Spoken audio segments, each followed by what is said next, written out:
Satu kejadian mencemaskan berlaku di pantai Hospital Ipoh apabila seorang wanita tiba-tiba mengalami sesak nafas selepas dipercayai tercekik ketika berada di kawasan hospital tersebut.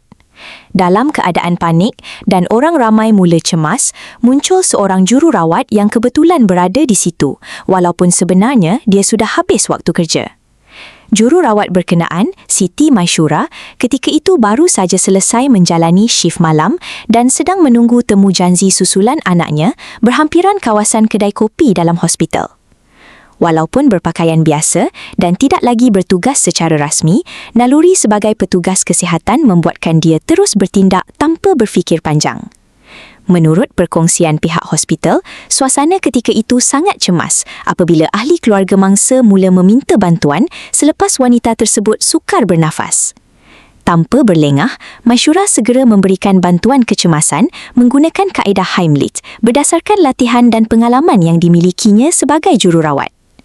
Beberapa saat selepas itu, halangan pada saluran pernafasan mangsa akhirnya berjaya dikeluarkan dan wanita tersebut kembali bernafas seperti biasa. Tindakan pantas jururawat itu kemudian mendapat pujian ramai yang menyifatkannya sebagai wira sebenar walaupun berada di luar waktu bertugas. Ramai juga tersentuh kerana dalam situasi genting seperti itu, satu tindakan kecil yang dilakukan dengan pantas sebenarnya mampu menyelamatkan nyawa seseorang. Kadang-kadang, wira sebenar tak perlukan tanjung atau perhatian. Cukup hadir tepat pada waktunya ketika seseorang sedang bergelut untuk terus bernafas. Terima kasih kerana menonton Chua Viral TV. Jangan lupa like, komen dan subscribe untuk terus dapatkan update terkini tentang dunia hiburan Malaysia.